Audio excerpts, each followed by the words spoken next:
As-Sunnah Foundation.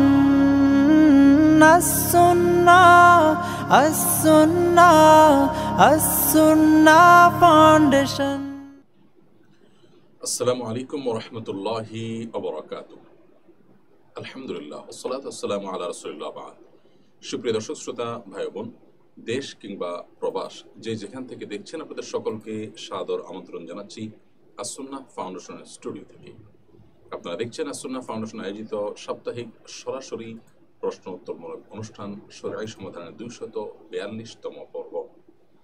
অন্যান্য দিনের মতো আজও ইনশাআল্লাহ তাআলা আপনাদের সঙ্গে ঘন্টা ব্যাপী থাকছে এবং আপনাদের করা জীবন জিজ্ঞাসার উত্তর কোরআন এবং হাদিসের আলোকে দেওয়ার চেষ্টা করছি। ওয়া মা তৌফিকি ইল্লা বিল্লাহ। আপনার যে কোনো জীবন জিজ্ঞাসামূলক প্রশ্ন এই পোস্টের মন্তব্যের ঘরে বাংলায় সংক্ষেপে লিখুন, আমরা আপনার প্রশ্নের উত্তর দেওয়ার আপ্রাণ চেষ্টা অব্যাহত রাখবো ইনশাআল্লাহ তাআলা। আপনারা এই লাইভ অনুষ্ঠানটি দেখতে পাচ্ছেন আমাদের ভেরিফাইড ফেসবুক পেজ থেকে, As Sunnah foundation verified Facebook page, আমাদের ইউটিউব চ্যানেল এবং অন্যান্য পেজ এবং চ্যানেল সমূহে একযোগে। যে কোনো জায়গায় প্রশ্ন করলে ইনশাআল্লাহ আমরা আপনাদের প্রশ্নকে কালেক্ট করে উত্তর দেওয়ার চেষ্টা অব্যাহত রাখবো। প্রিয় দর্শক, আস-সুন্নাহ ফাউন্ডেশনের কোনো আপডেট জানানোর মতো থাকলে আপনাদেরকে আমরা লাইভের শুরুতে জানিয়ে থাকি। আজ আমরা আপনাদেরকে যে আপডেট জানাবার মতো আছে আমাদের কাছে, তা হলো আস-সুন্নাহ ফাউন্ডেশনের বন্যার যে ত্রাণ কার্যক্রম সেটি উত্তরবঙ্গ আমাদের চলছিল, এর পাশাপাশি শেরপুর, ময়মনসিংহ ইত্যাদিতেও বন্যা শুরু হওয়ার কারণে সেখানেও পুরো দমে ত্রাণ কার্যক্রম চলমান আছে। পাশাপাশি ফেনী, লক্ষ্মীপুর, নোয়াখালী এলাকাতে পুনর্বাসনের যে বড় কার্যক্রম আমাদের হাতে নেওয়া হয়েছিল সেটা ইতোমধ্যে চলমান আছে এবং অনেক দূর এগিয়ে গেছে। আমরা ইনশাআল্লাহ খুব শীঘ্রই ঘর নির্মাণ কাজের উদ্বোধন করতে যাচ্ছি এবং সেই সাথে আমরা সেখানে বেশ কিছু দুস্থ এবং বন্যা ক্ষতিগ্রস্ত মানুষকে অটোরিকশা দিচ্ছি ইনশাআল্লাহ। আশা করছি সে বিষয়ে আপনাদেরকে আমরা বিস্তারিত জানাতে পারবো। সেই সাথে বৈষম্যবিরোধী ছাত্র আন্দোলনে হতাহতদের মধ্যে 1000 পরিবারকে আমরা সিএনজি দেওয়ার পরিকল্পনাও হাতে নিয়েছি। আশা করছি এটাও খুব শীঘ্রই আমরা বাস্তবায়নের মুখ দেখতে পারবো। তো এই ছিল আমাদের আপডেট। সেই সাথে কোরআন বর্ষের যে প্রতিযোগিতা ছিল, দ্বিতীয় এবং তৃতীয় ধাপের প্রতিযোগিতা একযোগে হয়েছে এবং সেটার পুরস্কার আমরা ইনশাআল্লাহ বিইذনিল্লাহ খুব শীঘ্রই বিতরণ করব। চলুন তাহলে প্রশ্ন উত্তর আলোকিত ভবনে আমরা প্রবেশ করি। ইতিমধ্যে অনেকগুলো প্রশ্ন আমাদের কাছে চলে এসেছে। সুলতান মাহমুদ আপনি ইউটিউব চ্যানেলে আমাদের কাছে প্রশ্ন করেছেন, আমি একজন রিক্সা চালক, বেশিরভাগ প্যাসেঞ্জার দামাদামি করে, তাই ভাড়া অনেক সময় 5-10 টাকা বাড়িয়ে চায়। কেউ কেউ সেই বেশি টাকা ভাড়াতেই রাজি হয়ে যায়। অতিরিক্ত টাকা তার কাছ থেকে নেওয়া কি জায়েজ হবে? ভাই সুলতান মাহমুদ, একটি মূলনীতি আছে ইসলামী ফিকহের, সেটি হলো আল মারুফু কাল মাশরুত। কোনো কিছু যখন প্রচলিত হয়ে যায় এবং সেটা যখন স্টাবলিশড হয়ে যায় সমাজে, তখন সেটা অনেকটা শর্তযুক্ত হয়ে যাওয়ার মতো। অর্থাৎ দ্বিপাক্ষিক যে কোনো জিনিস যেরকম মানা আবশ্যক হয়ে যায়, সেটা যেরকম মান্য করে উভয় পক্ষকে চলতে হয়, কোনো কিছু যখন প্রচলিত হয়ে স্টাবলিশড হয়ে যায়, ধরুন আপনি একটা ডিস্টেন্স থেকে আরেকটা ডিস্টেন্স পর্যন্ত ভাড়া এত টাকা, এটা ফিক্সড, সবাই জানে, সে এলাকার সব রিক্সাওয়ালা, সব প্যাসেঞ্জাররা জানে, এটা স্টাবলিশড হয়ে আছে, 20 টাকা ভাড়া, 30 টাকা ভাড়া, এটা স্টাবলিশড। এরকম জায়গাতে আপনি অতিরিক্ত ভাড়া নেওয়া জায়েজ হবে না। বিশেষ করে তিনি জানেন না, সেই সুবাদে আপনি তার কাছ থেকে নিলেন, এটা জায়েজ হবে না। তবে এমন কোনো ডিস্টেন্স যদি হয় যে ডিস্টেন্সে আসলে ভাড়া চূড়ান্তভাবে এভাবে প্রচলিতভাবে স্টাবলিশড না বা ফিক্সড হয়ে যায়নি, সেরকম জায়গায় আপনি আপনার সুবিধা অনুযায়ী ভাড়া চাইলেন এবং দুজন আপনারা দরাদরি করে, দর কষাকষি করে যেটার উপরে সম্মত হবেন সেটা আপনি নিতে পারবেন। তাহলে এখানে দুটি ভাগ আমরা করছি। একটা হলো যে একটা নির্দিষ্ট দূরত্বে ভাড়া ইতোমধ্যে ফিক্সড হয়ে আছে, সব রিক্সাওয়ালারা এরকমই নেয়, অঘোষিতভাবে এটা অনেকটা নির্ধারিত ভাড়া। সেখানে আপনি একটা মানুষ জানে না, সে চান্সে তার কাছ থেকে একটু বাড়িয়ে চাইলেন, নিলেন, সেটা জায়েজ হবে না। এখন কথা হলো, অনেকে দামাদামি করে বা আপনার 5-10 টাকা বাড়িয়ে না বললে সে প্রফারটা দিতে চায় না, বা যেটা আপনি মূল ন্যায্য ভাড়া সেটা দিতে চায় না। সেটা যদি হয় তাহলে সেক্ষেত্রে আপনাকে এক্ষেত্রে ক্লিয়ার কাট কথা বলতে হবে এবং প্রয়োজনে দরাদরি করে হলেও ওই যে মূল ভাড়া যেটা সেটাতে আসতে হবে। যদিও শরীয়ত এক্ষেত্রে মূল যে নীতি রেখেছে সেটা হলো যে সাধারণ অবস্থায়, অর্থাৎ যদি কোথাও ফিক্স না থাকে, সাধারণ অবস্থায় রিক্সা চালক এবং ভাড়াটিয়া যিনি ভাড়া নেবেন রিক্সা আরোহী, উভয়ে যেই টাকার উপরে চুক্তিবদ্ধ হবে শরীয়ত সেটাকেই চূড়ান্ত ধরবে। কিন্তু ওই যে বললাম যে কোনো এলাকায় যদি ফিক্সড ভাড়া থাকে তাহলে সেক্ষেত্রে আপনার ফিক্সড ভাড়াটাকে অনুসরণ করা উচিত। আল্লাহ আলম বিসব। হৃদয় শেখ আপনি লিখেছেন, আমার পরিচিত এক হিন্দু ভাই পূজা উপলক্ষে কেনাকাটা করার জন্য কিছু টাকা ধার চেয়েছে, আমি কি তাকে টাকা ধার দিতে পারবো? ভাই হৃদয়, অন্য ধর্মাবলম্বী কেউ তাদের ধর্মীয় উৎসব উপলক্ষে যদি ধার চায়, তিনি কেনাকাটা করবেন, আনন্দ ফুর্তি করবেন, তো সেটি দেওয়া নাজায়েজ নয়। কারণ এই টাকাটা দিয়ে সরাসরি তিনি শিরকের কাজেই লাগাবেন এমনটি জরুরি নয়, এমনটি নিশ্চিত নয়। বরং এই টাকা দিয়ে তিনি তার পরিবারের জন্য কাপড় চোপড় বা অন্য কিছু কিনতে পারেন, যা মৌলিকভাবে কোনো অন্যায় কাজ নয়। সো এই কাজের জন্য আপনি তাকে যদি টাকা ধার দেন, সেই টাকা ধার দেওয়া নাজায়েজ কিংবা হারাম হবে না। অন্য ধর্মাবলম্বীদেরকে টাকা ধার দেওয়া বেসিক্যালি জায়েজ। উৎসব উপলক্ষে যদি সেই টাকা ধার নিয়ে কেনাকাটা করে সেটাও জায়েজ। যদি সে এমন কোনো কাজের জন্য টাকা নেয় যে কাজটি বেসিক্যালি শরীয়তে হারাম বা শিরক, ওই কাজেই সে টাকাটা ব্যয় করবে আপনি নিশ্চিত, তাহলে সেক্ষেত্রে আপনার জন্য এটা নাজায়েজ হবে। বাট কেনাকাটার জন্য, সাধারণ কেনাকাটার জন্য যদি টাকা চায় ধার, সেটা আপনি দিতে পারেন, কোনো অসুবিধা নেই। সিয়াম সরকার লিখেছেন, আমার বিয়েতে 2 লাখ টাকা দেনমোহর ধরি। বিয়েতে মেয়ের অভিভাবক বলেন মেয়েকে হাতের, কানের, গলা, স্বর্ণের গহনা দিতে হবে। মেয়ের জন্য গহনা বাবদ মজুরি সহ 1 লাখ টাকা খরচ হয়েছিল। এখন আমার দেনমোহর কি বাকি 1 লাখ দিলেই হবে নাকি 2 লাখ টাকাই দিতে হবে? 2 লাখ টাকা যে দেনমোহর ধার্য করেছেন, সেখান থেকে মেয়ের বাবা বা অভিভাবক যে গহনা দিতে বলেছেন, এই গহনাটা মোহরের অন্তর্ভুক্ত নাকি মোহর 2 লাখের পাশাপাশি এটা আপনাকে দিতে হবে? যদি এরকম বলে থাকে যে মোহরের 2 লাখ টাকার পাশাপাশি এটা দিতে হবে, তাহলে আপনার মোহর 2 লাখ শুধু নয়, 2 লাখ প্লাস 1 লাখের গহনা, 3 লাখ মোট। এখন মেয়ের বাবা কি বলেছেন, কি মিন করেছেন, সেটা এখানে গুরুত্বপূর্ণ। যদি ব্যাপারটি এমন হয় যেমনটি আমরা বললাম যে 2 লাখ টাকা পাশাপাশি স্বর্ণ গহনা দিতে হবে 1 লাখ টাকার, এটি মেয়ের বাবা শর্ত দিয়েছে এবং আপনি এর উপর সম্মত হয়েছেন, তাহলে এই পুরোটাই মোহর হিসেবে ধার্য হবে। সেই হিসেবে আপনি 1 লাখ পরিশোধ করেছেন, অর্থাৎ গহনা পরিশোধ করেছেন, 2 লাখ টাকা আপনাকে আরও পরিশোধ করতে হবে। আর যদি এটি মোহর হিসাবে নয়, বরং মোহর নির্ধারিত হয়েছে, অনেক সময় দেখা যায় যে বিয়ের পরে আর্গুমেন্ট করে, অথবা বিয়ের মজলিসে মোহর নির্ধারিত হয়েছে, পাশাপাশি গহনা বিষয়টাকে আর্গুমেন্ট হিসাবে রেখেছে, অর্থাৎ জাস্ট দাবি, এটা মোহর হিসাবে না, তাহলে সেক্ষেত্রে এটা পূরণ করা আপনার জন্য আবশ্যক না, যদি আপনি তার এটাকে শর্ত হিসাবে না নেন। এখানে অবশ্য দরকার ছিল বিয়ের মজলিসে যদি আলোচনা হয়ে থাকে সেখানে চূড়ান্ত করা যে তাহলে এটা মোহরের মধ্যে আমরা ধরব। তারা যদি তাদের সম্মত হতো তাহলে ঠিক আছে, এটা 1 লাখ মোহর গেল, আরও 1 লাখ আপনি তাকে দিবেন, ব্যাপারটা এমন দাঁড়াতো। কিন্তু যদি এরকম কিছু আপনি চূড়ান্ত না করে থাকেন তাহলে বিষয়টা একটু জটিল। এটাকে আপনি মোহর থেকে কেটে দিতে চাইলেই সেটা কেটে দেওয়া সহজ নয়। হ্যাঁ, সেক্ষেত্রে মেয়ের বাবা যদি সম্মত থাকে যে হ্যাঁ এটাকে মোহর থেকে কাটলেন, তাহলে তার কোনো সমস্যা নেই। রোজা আপনি লিখেছেন, আমার বয়স 20, জন্মগতভাবে আমার হাতে একটা আঙুল অতিরিক্ত থাকে, আমার বিয়ে হচ্ছে না, আমি কি হাতে সার্জারি করতে পারি? এতে কি গুনাহ হবে? একটি আঙুল অতিরিক্ত থাকলে সেটা এক ধরনের রোগই বলা যায়, সৃষ্টিগত ত্রুটি বলতে পারেন আপনার শরীরে। সো এটি যদি অপারেশন করে ফেলে দেওয়ার উদ্যোগ নেওয়া হয় সেটা অবশ্যই জায়েজ হবে, এটা নাজায়েজ কোনো কাজ হবে না। কারণ সৃষ্টিগত কোনো ত্রুটি বা এটা অস্বাভাবিকত্ব, এটাকে দূর করার জন্য ট্রিটমেন্ট করা এটা স্বাভাবিকত্বই হবে। যেই পরিবর্তন সৃষ্টিতে করা যায় না, আল্লাহ সুবহানাহু ওয়া তাআলা যে বলেছেন লা তাগয়িরা লা তাবদীলা লিখালকিল্লাহ, আল্লাহ সৃষ্টিতে কোনো পরিবর্তন করা যায় না বা করা যাবে না, সেটা হলো স্বাভাবিকত্ব থেকে অস্বাভাবিকত্বে নিয়ে আসা। কিন্তু অস্বাভাবিকত্ব থেকে অপারেশনের মাধ্যমে স্বাভাবিকত্বে নিয়ে আসা এটা মোটেও দোষের বিষয় নয়, বিধায় এটি আপনার জন্য জায়েজ হবে ইনশাআল্লাহ তাআলা। অনেক জায়গায় হিন্দুদের মূর্তি ভাঙার খবর শোনা যাচ্ছে, যারা এসব করছে তাদের পরে শরীয়তের বিধান কি? হিন্দুদের মূর্তি ভাঙার যে সমস্ত সংবাদ শোনা যায় আমাদের দেশে, দুর্ভাগ্যজনকভাবে নিউজগুলো পর্যালোচনা করলে আমরা দেখতে পাই যে সেগুলো বেশিরভাগই দেখা যায় যে হিন্দুদের দ্বারাই, হিন্দু যুবকদের দ্বারাই ঘটেছে। সেটি তাদের নিজেদের মধ্যকার কোনো কোন্দলের কারণে কখনো যেমন হতে পারে, তেমনি উদরপিণ্ডি বুদুর ঘাড়ে চাপানোর যে কাজ সেই জায়গা থেকে হতে পারে, রাজনৈতিক উদ্দেশ্যে হতে পারে। এই বিষয়গুলো সংশ্লিষ্ট মহল, সরকারের সংশ্লিষ্ট কর্তৃপক্ষ তারা খতিয়ে দেখবে, এটা তাদের কাজ। তবে বাংলাদেশের সাধারণ মানুষ, মুসলিমরা তারা খুবই শান্তিপ্রিয় এবং অন্য ধর্মাবলম্বী মানুষের ধর্মীয় স্বাধীনতা তারা দেওয়াতে বিশ্বাসী।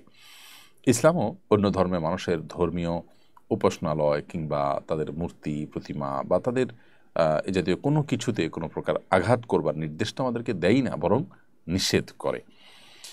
নবী করিম সাল্লাল্লাহু আলাইহি ওয়াসাল্লাম তো রণাঙ্গনে যুদ্ধক্ষেত্রে অমুসলিমদের সাথে যুদ্ধ লড়াই চললেও তাদের উপাসনালয়ে উপাসনাকারীদের উপরে আঘাত করতে নিষেধ করেছেন। তাহলে সেই ধর্মের অনুসারী হয়ে কেউ কোনো মূর্তি ভাঙবে, এটা আসলে কল্পনাই করা যায় না।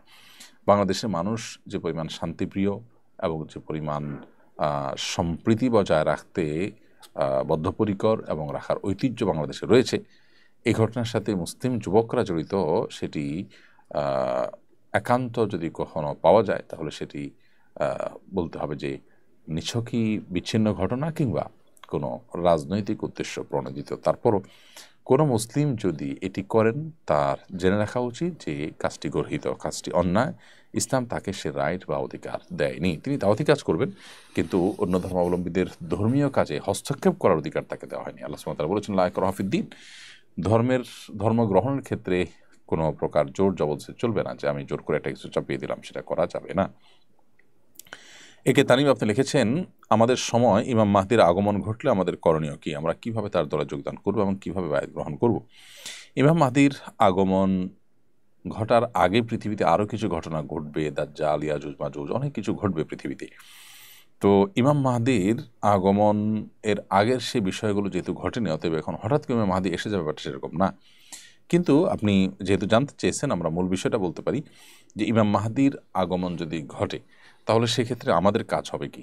আমাদের কাজ হবে তিনি ন্যায়নিষ্ঠের কথা যখন বলবেন, ইনসাফের কথা বলবেন, তখন আমরা তার অনুসরণ করব এবং ইমানদাররা গোটা পৃথিবীতে ইমানদাররা দলে দলে তার অনুসরণ করবে। তার অনুকরণ করা এবং তার হাতে বায়াত গ্রহণ করে এটা আমাদের কর্তব্য হবে। আপনি ইমাম মাহদিকে চিনবেন কীভাবে, এটা হলো বড় প্রশ্ন। ইমাম মাহদি হওয়ার বিষয়ে হাদিসে যে সমস্ত আলামতের কথা বলা আছে, যে পরিস্থিতিতে তার আগমনের কথা বলা আছে, পৃথিবীর লালায়িত থাকবে, গোটা বিশ্ব জুলুমে পরিপূর্ণ হয়ে যাবে, কোথাও ইনসাফ এর নামগন্ধ থাকবে না, এরকম ভয়ঙ্কর এক পৃথিবীতে মানুষ হাহাকার করবে একজন ইনসাফকার মানুষের জন্য। ঠিক ওই সময় তার আবির্ভাব ঘটবে এবং খুব স্বাভাবিকভাবে তাকে জানা যাবে যে তিনি ত্রাণকর্তা। তো তখন তার অনুসরণ করাটা আমাদের কর্তব্যের অংশ হবে। এরপরে নাইমুর এসকে আপনি লিখেছেন, আমি একজন ইন্ডিয়ান, আমি আলেম না, আমি কি আমার মায়ের জানাজা পড়াতে পারবো? জানাজা পড়ানোর জন্য শর্ত কি?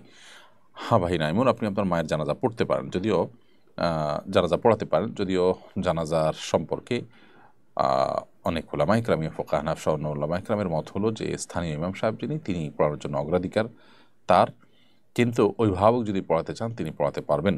আর জানাজা নামাজের ইমামতির জন্য নিজের মায়ের জানাজা, বাবার জানাজা পড়ানোর জন্য আলেম হওয়া শর্ত কিন্তু নয়। আপনাকে জানাজা পড়ানোর পদ্ধতি জানা থাকতে হবে। জানাজা পড়ানোর পদ্ধতি কি? জানাজা পড়ানোর পদ্ধতি হলো আপনি আল্লাহু আকবার বলে হাত বেঁধে সানা পড়বেন, তারপর অনেক ইমামদের মধ্যে সূরা ফাতিহা পড়বেন, যদি হানাফি মাযহাবের মুফতাবিহি কওল বা ফতোয়া যে কওল পড়ে সেটা হলো যে শুধু সানা পড়বেন। হানাফি মাযহাবের অন্যান্য উলামা ইকরাম সূরা ফাতিহার কথাও কেউ কেউ বলেন। তো যাই হোক, দ্বিতীয় তাকবীরের পর আপনি দুরূদ শরীফ পড়বেন, তৃতীয় তাকবীরের পর মুর্দার জন্য দোয়া করবেন, আল্লাহুম্মা গফির লি হাইয়িনা ওয়া মাইয়িতিনা, আরও যে দোয়া বর্ণিত আছে হাদিসে। এরপর চতুর্থ তাকবীরের পর ডান দিকে এবং বাম দিকে আপনি সালাম ফেরাবেন। একদিকে সালাম ফেরানোর কথাও হাদিসে আছে, দুদিকে সালাম ফেরানোর কথাও হাদিসে আছে।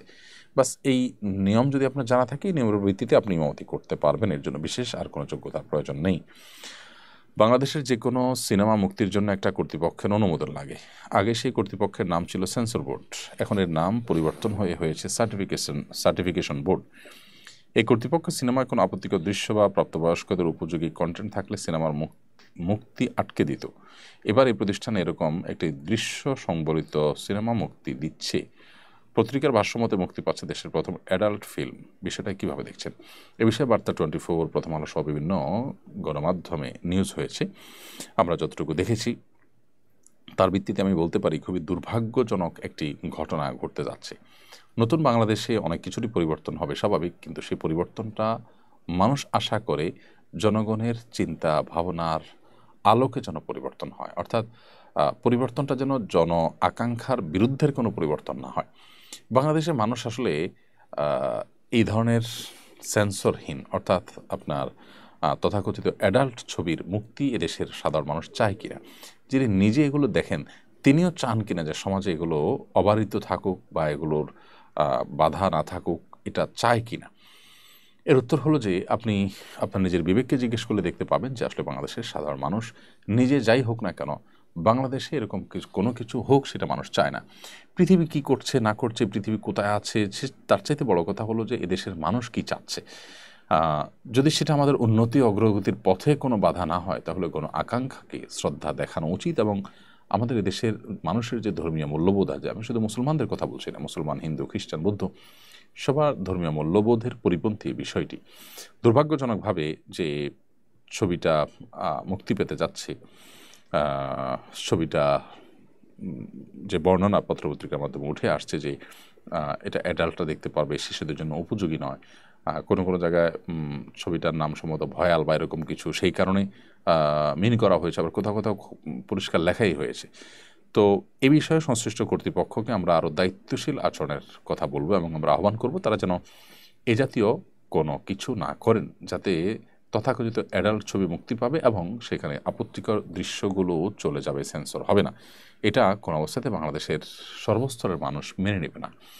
অতএব পশ্চিমা অনেক ভালো জিনিস আছে, সেগুলো আমাদের সমাজে আমদানি করা যেতে পারে, কিন্তু যে সমস্ত বিষয়গুলো তাদের কালচার, সেগুলোকে আমাদের কালচারের উপরে চাপিয়ে দেওয়া কোনো অবস্থাতে গ্রহণযোগ্য হবে না। আমার মনে হয় যেটি করলে সাধারণ মানুষ এটার বিরুদ্ধে রুখে দাঁড়াবে, কেউই এটাকে মেনে নেবে না। সাকিব চৌধুরী, আপনি লিখেছেন, আমার বাবার কোটি কোটি টাকার সম্পত্তি রয়েছে, নগদ টাকাও আছে অনেক, কিন্তু তিনি নামাজ, রোজা, হজ, জাকাত কিছুই পালন করেন না। জাকাতকে তিনি বোঝা মনে করেন, প্রচুর মিথ্যা বলেন। তিনি ইউএসএ প্রবাসী। তারা খারাপ কাজে আমি বাধা দেই বলে আমার সাথে যোগাযোগ বন্ধ করে দিয়েছেন। তার সাথে ফোনে কথা বললে 193টা মিথ্যা আমাকে বলতে হয়। এজন্য কি আমার গুনাহ হবে? আমি ঠিক পরিষ্কার না যে তার সাথে ফোনে কথা বলতে হলে আপনাকে এত মিথ্যা কথা কেন বলতে হবে। আপনি আপনার সত্য কথা বলে যাবেন। মিথ্যা কথা যদি বলতে হয়, সেই মিথ্যা কথা বলা আপনার জন্য জায়েজ নয়, কোনো যুক্তিতেই জায়েজ নয়। আপনি সত্য বলবেন, তাতে যা হওয়ার তাই হবে। আসিদকু ইউনজি ওয়াল কাযিবু ইউহলিক। সিদক বা সত্যতা, সত্যবাদিতা, এটা মানুষকে মুক্তি এনে দেয়, আর মিথ্যা মানুষকে ধ্বংস করে, নবী সাল্লাল্লাহু আলাইহি ওয়াসাল্লাম বলেছেন। সো আপনি যত ক্ষতি হোক না কেন, আপনাকে সত্য কথাই বলতে হবে, কোনো যুক্তিতে আপনি মিথ্যা বলতে পারেন না।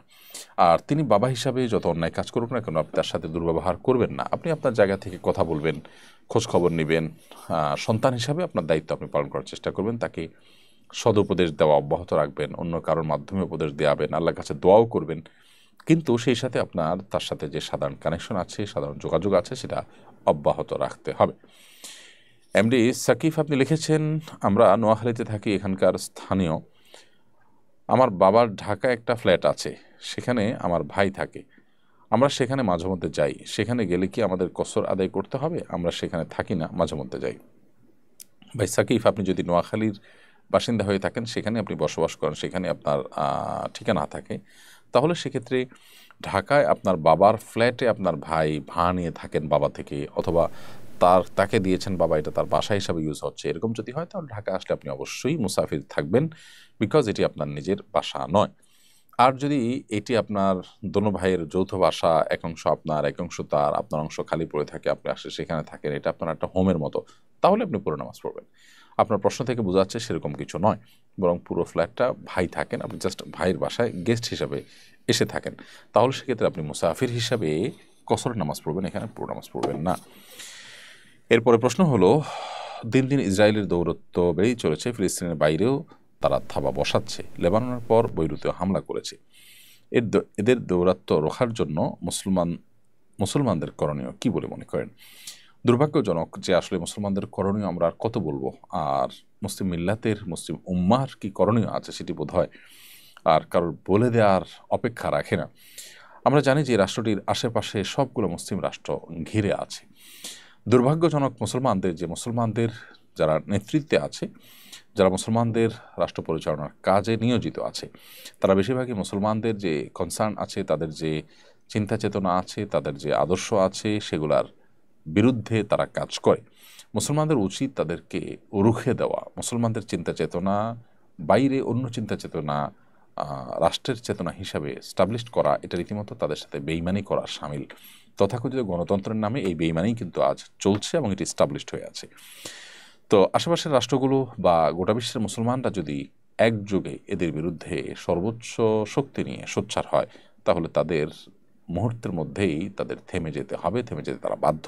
দুর্ভাগ্যজনক বিষয় যে আমরা সেটা না করার কারণে তারা আরও পেয়ে বসছে, একটার পর একটা তাদের আগ্রাসন একটার পর একটা দেশের উপর তারা চালিয়ে যাচ্ছে এবং নতুন নতুন দেশকে তারা ধরছে এবং আক্রান্ত করছে, অথচ তেমন কোনো বাধার সম্মুখীন তাদেরকে হতে হচ্ছে না।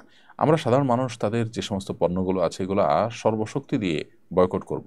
বিশেষ করে প্রসাধনী আইটেমে তাদের প্রচুর পরিমাণ পণ্য আমাদের ঘরে ঘরে পাওয়া যায়, যেগুলো আমাদের বয়কট করা কর্তব্য। সেই সাথে আমরা আমাদের জায়গা থেকে যদি এই অর্থনৈতিক যুদ্ধ চালিয়ে যাই, তারা কিছুটা হলেও কোণঠাসা থাকবে এবং আমাদের সরকারে যারা যখন আসে তাদেরকে চাপ দেওয়া, যাতে জনগণের মুখপাত্র হিসাবে সরকার তাদের ব্যাপারে অবস্থান গ্রহণ করে এবং তাদের ব্যাপারে যে করণীয় সে ঠিক করে। আল্লাহ রাব্বুল আলামিন আমাদেরকে এই ইয়াহুদি অভিশপ্তদের কাছ থেকে আল্লাহ তাআলা আমাদেরকে হেফাজত করুন এবং মুসলিম মিল্লাতকে আল্লাহ তাআলা হেফাজত করুন, মাজলুম নির্যাতিত মানুষগুলোকে আল্লাহ হেফাজত করুন এবং মুসলমান রাষ্ট্রের দায়িত্বশীলদেরকে আল্লাহ তাআলা হেদায়েত দান করুন। এমডি নুরুজ্জামান লিখেছেন, আমার তালুই ও মাওই হজের নিয়তে টাকা জমা দিয়েছিলেন, করোনার কারণে যেতে পারেননি। পরবর্তীতে তালুই অসুস্থ হয়ে পড়েন। অপারেশনের পর থেকে সবসময় প্রস্রাব ঝরে, সুস্থ হওয়ার সম্ভাবনা কম। এমত অবস্থায় করণীয় কি? হজের নিয়ত করে জমানো টাকা দিয়ে কি করা উচিত? শুধু পেশাব ঝরার রোগ যদি হয় তাহলে তো এটি তার হজ না করার জন্য কোনো অজুহাত হতে পারে না। কারণ প্যাম্পার্স পরে এখানে যেরকম ৫ ওয়াক্ত নামাজ তিনি পড়ছেন, একইভাবে তার হজের কার্যক্রমে তিনি কিন্তু চালাতে পারেন। সো এই অজুহাতে তিনি হজ থেকে বিরত থাকার সুযোগ নেই। যদি ফিজিক্যালি তিনি এতটা আনফিট হন যে আসলে তার হজ করার মতো কোনো অবস্থা নেই, তাহলে দেখতে হবে যে তার আর্থিক সঙ্গতি হয়েছে, বাট হজ করবেন এর মধ্যে তিনি অসুস্থ হয়ে পড়েছেন, তাহলে তার ওই টাকা দিয়ে অন্য কাউকে বদলি হজ করাতে হবে। যদি এরকম হয় যে তিনি আর্থিক সঙ্গতির আছে তার, কিন্তু শারীরিক সঙ্গতি নেই, তাহলে সেক্ষেত্রে তিনি টাকা দিয়ে কাউকে হজে পাঠাবেন বদলি হজের জন্য, এবং তাতে তার হজ আদায় হয়ে যাবে ইনশাআল্লাহ তাআলা। আফরা ইবনাথ হেয়ারি থেকে আপনি লিখেছেন, যদি কোনো আত্মীয় সব সময় ক্ষতি করে এবং করার চেষ্টা করে, এমন আত্মীয় থেকে সম্পূর্ণ দূরে থাকা যাবে কিনা? যদি কোনো আত্মীয় আপনার নিয়মিত ক্ষতি করে এবং তার ক্ষতি থেকে আত্মরক্ষা করা আপনার জন্য চ্যালেঞ্জের হয়ে যায়, তো অবশ্যই আপনি তার ক্ষতি থেকে বাঁচার জন্য তার থেকে দূরত্ব বজায় রেখে চলতে পারবেন। শরীয়ত আমাদেরকে আত্মীয়তার সম্পর্ক রক্ষা করতে বলে। এবার এই নয় যে আমরা আমাদের নিজেদের উপরে জুলুম চাপিয়ে দিয়ে যত রকমের সমস্যা হতে পারে সবগুলোকে মেনে নিয়ে আমরা তাদের সাথে সম্পর্ক রক্ষা করতে হবে, এটা নয়। বরং আমি তার সাথে সম্পর্ক রক্ষা করতে গেলে, কানেক্টেড থাকতে গেলে সে আমাকে নানাভাবে ক্ষতিগ্রস্ত করে, বিপদের মুখে ফেলে, আমাকে আমার নিরাপত্তাকে হুমকির মধ্যে ফেলে, এরকম হলে অবশ্যই আমার সে অধিকার আছে যে আমি তার থেকে দূরত্ব বজায় রাখবো।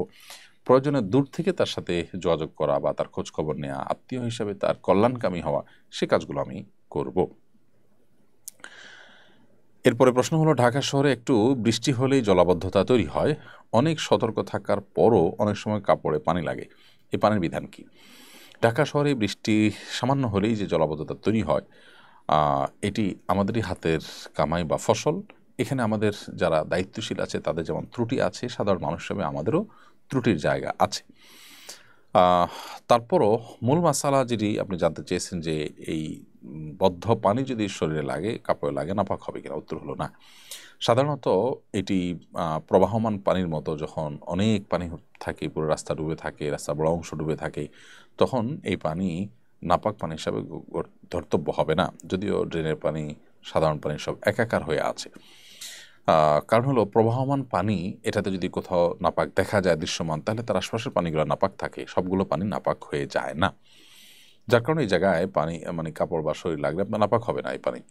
যদি এর বিপরীতে এমন হয় যে হ্যাঁ এখানে নাপাক জায়গাতে, অল্প একটু জায়গাতে পানি এবং সেখানে নাপাকও আছে, পানি মিশে গেছে, নাপাকের আলামত পানিতে ছড়িয়েছে, তাহলে সেটা কাপড় লাগলে নাপাক হবে। সচরাচর বন্যার পানি ঢাকাতে যেরকম হয়, যখন ডুবে পুরো রাস্তা ডুবে যায়, ওই পানি আপনার নাপাক হবে না। আর যদি কোথাও অল্প পানি থাকে আর নাপাকের কোনো আলামত দেখা না যায়, তাহলে জাস্ট ময়লা পানি দেখেই সেটাকে নাপাক মনে করার কোনো কারণ নয়। ময়লা এক জিনিস আর নাপাক কিন্তু আরেক জিনিস। নাপাক পানির ডেফিনেশন হলো সেখানে অপবিত্র কোনো কিছু মিশে যাবে, মিশে একাকার হয়ে যাবে, সেটা নাপাক হবে। আর ময়লা পানিতেও সাধারণ যে কোনো পানি ময়লা হতে পারে, একটু ঘোলা বা ময়লা বা কাদাটে হলেই যে নাপাক হবে তা কিন্তু নয়। এরপরে আব্দুল হাসিব লস্কর আপনি লিখেছেন, আমি একটা মেয়ের সাথে প্রেমে ছিলাম, এখন কোনো সম্পর্ক নাই। আগে যে গুনাহ করেছি তার জন্য কি মেয়ের কাছে মাপ চাওয়া যাবে? ভাই আব্দুল হাসিব লস্কর, আল্লাহ তালা আপনার প্রতি রহম করুন। হারাম সম্পর্ক যেটি ছিল এটার জন্য আপনার আল্লাহর কাছে তওবা করতে হবে, ইস্তেগফার করতে হবে আগে যেটি করেছেন তার জন্য। এবং মেয়ের সাথে যদি কোনো প্রতারণা করে থাকেন, কোনো অন্যায় করে থাকেন, তাহলে সেক্ষেত্রে তার কাছে আপনি মাপ চাওয়ার বিষয় থাকবে। এছাড়া হারাম রিলেশন করেছেন উভয়ের সম্মতিতে, তাহলে সেক্ষেত্রে তার কাছে মাপ চাওয়ার কিছু নেই, তবে আল্লাহর কাছে আপনি মাপ চেয়ে নেবেন। রোমান দেওয়ান লিখেছেন, আমার ওয়াইফকে নামাজের জন্য বারবার বলার পরও নামাজ পড়েন না তিনি, নামাজের প্রতি তার কোনো আগ্রহ নেই, আমার করণীয় কি? ভাই রোমান, আপনার স্ত্রীকে নামাজের জন্য বারবার বলার পরও যদি নামাজ না পড়েন, তাহলে সেটা অবশ্যই তার বড় ধরনের ত্রুটি। এটিকে সংশোধন করবার সর্বাত্মক চেষ্টা আপনার করতে হবে। বিভিন্নভাবে চেষ্টা করে কোনোভাবেই যদি মনে হয় যে না, তার নামাজই বাড়ানোর সম্ভাবনা খুবই ক্ষীণ, অনাগত আপনার যে বংশধর আছে তারাও এই মায়ের বদ্দিনদারির কারণে তারাও বদ্দিন হওয়ার আশঙ্কা থাকে, তাহলে অবশ্যই আপনি তাকে ডিভোর্সের সিদ্ধান্ত নিতে পারেন। তবে সেটা হবে সর্বশেষ অস্ত্র। যদি দেখা যায় কোনোভাবেই তার সংশোধন করা না যায়, সেক্ষেত্রে ডিভোর্সের কথা আলাপ করার পরও যদি তিনি সংশোধন হয় ভালো, আর না হলে চূড়ান্তভাবে তার সম্ভাবনা যদি সংশোধিত হওয়ার সম্ভাবনা যদি একেবারে ফিকে হয়ে যায়, ক্ষীণ হয়, তাহলে সেক্ষেত্রে আপনি এক তালাক দিতে পারেন। তাতে সংশোধন হলে বা পরবর্তীতে কখনো তার ইসলাহ হলে আপনি পুনরায় তার সাথে সংসার করার অপশন খোলা থাকবে। তবে পুরো বিষয়টা ভালো কোনো দক্ষ কোনো আলেমের সাথে দেখা করে পরামর্শ করে পরিস্থিতি পুরোটা পর্যালোচনা করে তারপর সিদ্ধান্ত নিলে সেটা হবে অনেক বেশি ওয়াইজ ইনশাআল্লাহ তাআলা। চট্টগ্রামের একটি পূজা মণ্ডপে একটি সাংস্কৃতিক সংগঠন ইসলামিক গান গেয়েছে, বিষয়টা ইসলামের দৃষ্টিতে কতটা সঙ্গত? দেখুন, হিন্দুদের পূজা মণ্ডপে বা তাদের যেখানে পুজো হয়, শিরক চলে, ওই সময়ে মুসলিমরা সেখানে কৌতূহলবশত হোক বা অন্য কোনো কারণে হোক বা উইশ করার জন্য সেখানে যাওয়া শরআন জায়েজ নয়। যারা সেখানে নিরাপত্তার দায়িত্বে আছেন, মুসলিমদের যাতে দুর্নাম না হয় সেই কারণে সেটি ভিন্ন বিষয়ে তারা নিরাপত্তার দায়িত্ব পালন করবেন, কিন্তু সেটার জন্য তাদের পূজার আনুষ্ঠানিকতার ভেতরে যুক্ত হওয়ার বা প্রবেশ হওয়ার প্রয়োজন নেই। তো এমত অবস্থায় সেখানে গিয়ে ইসলামী গান পরিবেশন করাও যৌক্তিক নয়। কিন্তু আমরা যতটুকু জানতে পেরেছি পুলিশের বর্ণনা থেকে, পত্রপত্রিকা থেকে, যে পূজা যখন কমিটি তাদেরকে অনুরোধ করে নিয়ে গেছে, তাহলে সেক্ষেত্রে এই তরুণ যারা গান গেয়েছে তাদেরকে এখানে দোষারোপ করাটা কতটা যৌক্তিক সেটা অবশ্যই সংশ্লিষ্ট মহল দেখবেন। তবে এখানে একটা কথা বলতেই হয়, বারবার করে আমাদের সমাজে বলা হচ্ছে অনেক বছর যাবৎ যে ধর্ম যার যার, উৎসব সবার। বলা হচ্ছে যে এই দুর্গাপূজা এটা নাকি হিন্দুদের নয়, এটা নাকি সবার, সার্বজনীন। তো সবাইকে আপনি ডাকবেন, সবাইকে একাকার হওয়ার জন্য বলবেন, আবার যে সেখানে যখন তারা কিছু করবে তখন দৌড় দেবেন, তা কীভাবে হবে? মুসলিমরা যদি হিন্দুদের আনুষ্ঠানিকতায় যায়, তাহলে সেক্ষেত্রে মুসলিমদের যে ধর্মীয় কার্যক্রম আছে সেগুলোর কোনোটি সেখানে করার প্রশ্ন উঠবে, করার সুযোগ তৈরি হবে। এমনকি যারা দুষ্কৃতিকারী আছে, অন্য ধর্মাবলম্বীদের যাওয়ার স্কোপ যদি রাখা হয় বা যেতে যদি তাদেরকে উৎসাহিত করা হয়, তাহলে ছদ্মবেশে তারাও সেখানে প্রবেশ করবে, নানাবিধ সমস্যা তৈরি হবে। এই জন্যই শরীয়ত প্রত্যেক ধর্মের মানুষকে যার যার ধর্মীয় কাজ করতে বলেছে। মুসলিমকে অন্য ধর্মের মানুষের ধর্মীয় কাজে মিশে একাকার হতে ইসলাম বলেনি। কেন আমাদের এই মুখরোচক এবং ইসলাম পরিপন্থী বিষয়গুলো অযৌক্তিক এবং সেগুলো আমাদের করা উচিত নয়, সেটি এরকম নানা ঘটনার মধ্য দিয়ে প্রমাণিত হয়। আপনি মুসলমানদের সেখানে যেতে বলবেন, একাকার হতে বলবেন, উৎসব ভাগাভাগি করতে বলবেন, তো মুসলমানের মতো করে উৎসব ভাগাভাগি করবে, এ ধরনের অনভিপ্রেত ঘটনা ঘটবে। অতএব ধর্ম যার যার, উৎসব সবার, এই জায়গাটাতে আমাদের থাকতে হবে। এবং এখানে আমরা থাকলে আশা করা যায় এরকম অনাকাঙ্ক্ষিত অনেক বিষয় কিন্তু এড়ানো সম্ভবপর হবে। এরপর প্রশ্ন করেছেন বাঙালি আইডি থেকে আপনি, কারো যদি জন্ম থেকে খাতনা করা থাকে তাহলে তার বিধান কি? জন্ম থেকেই খাতনা করা আছে, খাতনা করাবার মতো কোনো জায়গা নেই, এরকম যদি থাকে তাহলে তার খাতনা করানো লাগবে না। আর যদি কিছুটা থাকে কিন্তু তারপরও খাতনা করানো যায়, খাতনার যে মূল বিষয়টা আসলে যে উপরের যে মুখের যে চামড়া আছে, এই চামড়াতে পেশাব জমে থাকে, এটা কেটে ফেলা। এখন এটা পুরাটাই যদি আপনার আগে থেকে দেখা যায় যে না, থাকে না, তাহলে তো এটার নতুন করে খাতনা করার প্রশ্ন আসে না। কিন্তু যদি কিছুটা থাকে তাহলে সেক্ষেত্রেও খাতনা আপনাকে করতে হবে। প্রিয় দর্শক, দেখতে দেখতে আমরা অনুষ্ঠানের একেবারে শেষ প্রান্তে চলে এসেছি। সময় হয়েছে একটি বিরতিতে যাওয়ার। আশা করছি বিরতির পর আমরা আবারও ফিরে আসবো, আমাদের সঙ্গে আপনারা থাকবেন। অসহায় দরিদ্রদের দারিদ্র্য দূরীকরণ ও স্বাবলম্বীকরণের লক্ষ্যে আসুন্নাহ ফাউন্ডেশন পরিচালনা করছে স্বাবলম্বীকরণ প্রকল্প। স্বাবলম্বীকরণ প্রকল্পের আওতায় এ যাবৎ প্রায় ৩,০০০ মানুষকে প্রশিক্ষণ ও স্বাবলম্বীকরণ উপকরণ প্রদান করা হয়েছে। আপনার জাকাতের অর্থে স্বাবলম্বী হতে পারে অসহায় দরিদ্র মানুষ।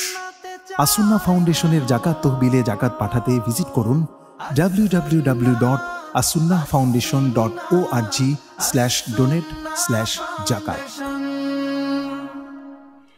বিরতির পর আবার আপনাদেরকে স্বাগতম শরঈ সমাধান অনুষ্ঠানে। আপনারা দেখছেন আসুন্নাহ ফাউন্ডেশন আয়োজিত সাপ্তাহিক প্রশ্ন উত্তরমূলক অনুষ্ঠান শরঈ সমাধানের 242তম পর্ব। বিরতির আগে আমরা অনেকগুলো প্রশ্নের উত্তর দিয়েছিলাম। এই পর্যায়ে যে প্রশ্নটি আমি দেখতে পাচ্ছি তা হলো, আমার ছেলের বয়স 15 বছর, তার জন্ম আমেরিকা এবং এখানেই লালিত পালিত হয়েছে সে। সম্প্রতি আমি জানতে পেরেছি এক মেয়ের সঙ্গে তার সম্পর্ক অত্যন্ত ঘনিষ্ঠ, তাদের মধ্যে শারীরিক সম্পর্ক রয়েছে। আমার মনে হচ্ছে এজন্য আমি নিজেও দায়ী, আল্লাহ হয়তো আমাকে এই জন্য শাস্তি দেবেন। আল্লাহর শাস্তি থেকে কীভাবে মুক্তি পেতে পারি? দেখুন, সন্তানের প্রতি বাবা মা হিসেবে আমাদের যে দায়িত্বশীলতা আছে সেটাতে কোনো প্রকার ঘাটতি হলে অবশ্যই তার জন্য দায় আমাদের উপর আসবে। কারণ নবী করিম সাল্লাল্লাহু আলাইহি ওয়াসাল্লাম বলেছেন, কুল্লু মৌলুদিন ইউলাদু আলাল ফিতরা, প্রত্যেক বাবা মা, প্রত্যেক মানুষ তার দায়িত্বের অধীনে মানুষদের পরে জিজ্ঞাসার মুখোমুখি হবেন। ঠিক একইভাবে বাবা মা তারাও তাদের সন্তানদের দায়িত্বশীল হিসেবে তাদেরও জিজ্ঞাসা মুখোমুখি হতে হবে। তো যেহেতু ইতিমধ্যে আপনার ভুলের কারণে যে ক্ষতি হয়ে গেছে, তার জন্য এখন আপনার দুইভাবে প্রায়শ্চিত্ত করতে হবে। প্রথমত আল্লাহর কাছে আপনার কৃত অবহেলা এবং ত্রুটির জন্য ইস্তেগফার, তওবা, ক্ষমা প্রার্থনা সেটা করে যেতে হবে এবং পরবর্তীর জন্য আপনার সর্বোচ্চ সতর্ক থাকা লাগবে সন্তানদের ব্যাপারে। এবং যে সন্তান নষ্টের পথে, ভুলের পথে চলে গেছে, তাকে কিভাবে সংশোধনের পথে আনা যায়, তাদের বৈবাহিক বৈধ সম্পর্কের মধ্যে আনার সুযোগ কি আছে সেটি আপনি খুঁজে দেখবেন এবং সেই ব্যাপারটিতে যথাসম্ভব উদ্যোগ গ্রহণ করবেন।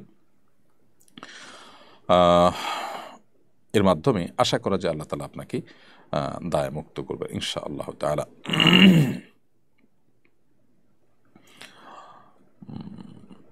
এরপর প্রশ্ন করেছেন, কেউ যদি মুসলিম থেকে কোনো কারণে অমুসলিম হয়ে যায়, তার বৈবাহিক সম্পর্ক অক্ষুণ্ণ থাকে কিনা? কেউ যদি মুসলিম থেকে মোরতাদ হয়ে যায়, মুসলিম থেকে অমুসলিম হয়ে যায়, তাহলে সেক্ষেত্রে তার বৈবাহিক সম্পর্ক ছিন্ন হয়ে যায় এবং বৈবাহিক সম্পর্ক যখন ছিন্ন হয়ে যায় তখন তার পরবর্তীতে যদি তিনি তওবা করে ফিরে আসেন তাহলে সেক্ষেত্রে তার বিবাহকে নবায়ন করতে হয়, যেহেতু সম্পর্ক ছিন্ন হয়ে গেছে, নতুন করে আকদটা করে নিলে হয় তাদের মধ্যে। কিন্তু এটি গুরুত্বপূর্ণ বিষয় যে ইসলাম ত্যাগ করে ফেললে কোনো কারণে, কোনো কথায়, কোনো ইস্যুতে ইসলাম যদি ত্যাগ করে কেউ, তাহলে সেক্ষেত্রে তাকে পুনরায় যখন তিনি ইসলামে ফিরে আসবেন তখন তার আকদ অর্থাৎ বৈবাহিক যে সম্পর্ক সেটাকে নবায়ন করতে হবে। আর যদি স্বামী স্ত্রী উভয়ে তারা ইসলাম ত্যাগ করে আবার উভয়ে ফিরে আসেন তাহলে সেটি ভিন্ন বিষয়, সেক্ষেত্রে আর পুনরায় বিবাহ নবায়ন করার প্রয়োজন হবে না। এমনি সামিউল শিকদার আপনি লিখেছেন, চোখের জেনা থেকে কিভাবে নিজেকে হেফাজত করব? চোখের জেনা থেকে হেফাজত করার জন্য চোখকে সংযত রাখা, অবনত রাখা, নিচের দিকে তাকিয়ে হাঁটার কোনো বিকল্প নেই। সোশ্যাল মিডিয়া ইত্যাদি যে সমস্ত জায়গায় চোখের গুনাহ হয়ে থাকে সেগুলো থেকে নিজেকে রক্ষা করার জন্য সর্বাত্মক চেষ্টা অব্যাহত রাখতে হবে। প্রয়োজনে স্মার্টফোন বা সোশ্যাল মিডিয়ার ব্যবহার সেটিকে সীমিত করে ফেলতে হবে বা বন্ধ করে ফেলতে হবে যদি কেউ নিজেকে নিয়ন্ত্রণ করতে না পারেন। অর্থাৎ এক্ষেত্রে নিজের বিরুদ্ধে নিজের হার্ড ডিসিশনে যেতে হবে, সেই সাথে আল্লাহ সুবহানাহু ওয়া তাআলার সাহায্য তো চাইবেনই। আপনি চোখের গুনাহ থেকে বাঁচার জন্য আরও একটি যে কাজ করতে পারেন তা হলো আপনি অবিবাহিত হয়ে থাকলে বিবাহের উদ্যোগ নিতে পারেন। কারণ নবী করিম সাল্লাল্লাহু আলাইহি ওয়াসাল্লাম বিবাহের উপকারিতা বর্ণনা করতে গিয়ে বলেছেন, ফাইন্নাহু আগাদ্দু লিল বাসারি ওয়া আহসানু লিল ফরজ। কারণ বিবাহ করলে সেটি চোখকে, দৃষ্টিকে সংযত রাখতে সহায়ক হয় এবং সেই সাথে নিজের ইজ্জত, সম্ভ্রম, লজ্জাস্থানকেও সংযত রাখতে সহায়ক ভূমিকা পালন করে। এজন্য চোখের জেনা থেকে বাঁচার জন্য বিবাহের উদ্যোগ নেওয়া যেতে পারে। আমার এক আত্মীয়ার স্বামী মারা গেছেন, তিনি সাধারণত তার পাকা চুলে মেহেদি ব্যবহার করেন, তিনি কি ইদ্যত অবস্থায় চুলে মেহেদি ব্যবহার করতে পারবেন? আপনার যে আত্মীয়ার স্বামী মারা গেছেন তিনি সাধারণত পাকা চুলে মেহেদি সাধারণ সময়ে ব্যবহার করলেও তার স্বামী মারা যাওয়ার পর, যেহেতু তিনি নারী, তার স্বামী মারা যাওয়ার পর 4 মাস 10 দিন তাকে ইদ্যত পালন করতে হবে। এই স্বামী হারা স্ত্রীর ইদ্যত চলাকালীন সময় তিনি সাজগোজ বর্জন করতে হবে, সাজগোজ তিনি করতে পারবেন না। তারই অংশ হিসাবে পাকা চুলে মেহেদি ব্যবহার করা এটা এক প্রকার সাজগোজের অন্তর্ভুক্ত, যেহেতু এটা আবশ্যিক বা জরুরি কোনো বিষয় নয়। অতএব এটি তিনি বর্জন করবেন বা বিরত থাকবেন এটি থেকে। তার ইদ্যতের সময়টা শেষ হওয়ার পর তিনি আবার সেটি করতে পারেন। বর্তমানে বিভিন্ন অনলাইন ব্যবসায়ীরা ক্রেতাদের মধ্যে লটারির আয়োজন করে। লটারির মাধ্যমে কিছু ক্রেতাকে বাইক সহ বিভিন্ন উপহার দেয়। এটা জায়েজ আছে কিনা? লটারির অংশ নেওয়ার জন্য ক্রেতাদের কাছ থেকে আলাদা টাকা নেওয়া হয় না। আলাদা টাকা না নেওয়া হলেও মূলত কোনো একটি কুইজ বা অন্য কোনো কিছুর মাধ্যমে লটারিটা করা উচিত। সৌদি আরব ওলামা ইকরামের ক্ষেত্রে ফতোয়া রয়েছে, সেখানে বিভিন্ন সুপার মার্কেট থেকে কেনাকাটার পর কুপন দেওয়া হয়, ওই কুপন দিয়ে লটারি হয়। তারা এটিকে নাজায়েজ বলেছেন এবং সেটিকে জায়েজ এবং বৈধ পদ্ধতিতে করার যে পরামর্শ তারা দিয়েছেন সেটি অনেক জায়গায় ইমপ্লিমেন্টও হয়। সেটি হলো যে ওই কুপনের মধ্যে কোনো কুইজ থাকে, সেই কুইজ জমা দেওয়া থাকে, সেখান থেকে মূলত লটারি করে প্রশ্নের উত্তর দেওয়া হয়। অর্থাৎ ব্যাপারটা এরকম হলো যে কুইজের বিনিময় দেওয়া হলো এবং তার জন্য অবশ্য ওই কেনাকাটার শর্ত থাকে না, বরং যে কাউকেই সেই কুপন তারা দেয়। সাধারণত যেহেতু ক্যাশ কাউন্টারে থাকে, বাহির থেকে লোক তো সেটা নিতে আসে না, দিন শেষে ক্রেতারাই নেয়। কিন্তু জিনিসটা সেরাই পদ্ধতিতে করার জন্য তারা বলেন যে এখানে কোনো একটা সহজ কোনো প্রশ্ন হতে পারে যেটা উত্তর হয়তো সবাই জানে, এটার উপরে কুইজ দিয়ে তারপরে সেখান থেকে তার আলোকে সঠিক উত্তরদাতাদের মধ্যে লটারি করে পুরস্কার দেওয়া হয়। তো এখান থেকে বোঝা যায় যে বিক্রেতাদের উৎসাহিত করবার জন্য বিক্রেতাদের মধ্য থেকে র্যান্ডমলি কোনো একজনকে পুরস্কার দিন এটি জায়েজ হবে না, যেহেতু এখানে ক্রয় বিক্রয় এবং শর্ত হাদিসে নিষেধ আছে নাহান নবী সাল্লাল্লাহু আলাইহি ওয়াসাল্লাম আনবাই আইন শর্তিন, বেচা কিনা এবং শর্ত দুইটা একসাথে, কোনো বেচা কিনার সাথে শর্ত যেন জুড়ে দেওয়া না হয়। ব্যাপারটা এরকম যে আপনি কিনলে তাহলে আপনি এই লটারিতে সামিল হতে পারবেন, অর্থাৎ এই কেনাকাটার সাথে এটা আপনার একটা শর্তযুক্ত হয়ে যাচ্ছে। তো জন্য লটারিটা সম্পূর্ণ স্বতন্ত্র হলে সেটি ঠিক আছে, বাট অথবা আপনি গ্রাহকদেরকে সবাইকে গণহারে পুরস্কার দিলেন, সেটাও ঠিক আছে যে একটা সময়ের জন্য আপনি দাম কমায় দিলেন বা যারাই কিনবে পিরিয়ডের মধ্যে তাদেরকে সাথে একটা কিছু দিলেন, এগুলো জায়েজ আছে। কিন্তু তাদের মধ্যে থেকে লটারি করে কাউকে দিবেন না, এটা জায়েজ নাই। অনেকে কিনতে যাবে ওই লটারির আশায়, তো সেখানে তার এই কেনাটা ইনভেস্ট করাটা লটারি জেতার আশায় হওয়ার কারণে সেটা সরাসরি জুয়ার না হলেও তার সাথে কিছুটা মিলে এবং কিছু ক্ষেত্রে আপনার এটি জুয়ার ছাঁচের মধ্যে পড়ে, যার কারণে এটা জায়েজ নয়। রহমান নয়ন আপনি লিখেছেন, আমার নানি মারা গেছেন গত মাসে, আমার মামা ও মামাতো ভাইয়েরা 40 দিতে চাচ্ছে, আমি দিতে রাজি না, এবারে কিছু বলুন। আপনি আপনার মামাতো ভাইকে বোঝান যে এটি মুসলিমদের কোনো কালচার নয়, এটি হিন্দুদের শ্রাদ্ধ থেকে আমাদের সমাজে এসেছে, এটা যেন তারা না করেন। তারপরে যদি তারা করে তারা আল্লাহর কাছে দায়ী থাকবেন, তবে আপনার সেখানে সহযোগিতা যেন না থাকে, আপনি নিজেকে সেখান থেকে গুটিয়ে রাখবেন। অনলাইন গেম খেলে অর্থ উপার্জনের বিধান কি? অনলাইনে গেম খেলাটাই তো শরীয়তে নাজায়েজ কাজ। সেখানে যদি আপনার অনলাইনে গেম খেলেন এবং গেম খেলে আপনি অর্থ উপার্জন করেন, সেটা হবে আরেকটি নাজায়েজ কাজ। অতএব কোন অবস্থাতেই গেম খেলাটাই যেখানে জায়েজ নাই সেখানে গেম খেলে আবার অর্থ উপার্জন করবেন, এটা জায়েজ হবে না, হালাল হবে না। অতএব এই ব্যাপারটিতে আমাদের সতর্ক থাকতে হবে। এরপর প্রশ্ন হলো, পারভেজ হোসাইন আপনি লিখেছেন, আমি শুনেছি কাপড়ে বীর্য লেগে যখন তা শুকিয়ে যায় তখন কাপড় পবিত্র হয়, এটা কি সঠিক?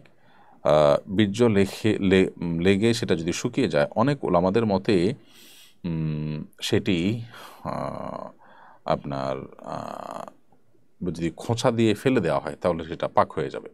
কারণ আমরা জানি আয়েশা রাদিয়াল্লাহু তাআলা একটি হাদিস থেকে আমরা জানতে পারি নবী করিম সাল্লাল্লাহু আলাইহি ওয়াসাল্লামের পোশাক থেকে বা তার পোশাক থেকে তিনি এরকম পদ্ধতিতে নাপাক দূর করতেন। অতএব এটি বীর্য পবিত্র করার একটা পদ্ধতি, শুকিয়ে গেলে খুঁচিয়ে সেটাকে ফেলে দেওয়া, ধোয়ার মাধ্যমে একটি, আর শুকিয়ে গেলে খুঁচিয়ে ফেলে দেওয়ার মাধ্যমে আরেকটি পরিষ্কার করার বা পবিত্র করার পদ্ধতি আমরা জানলাম।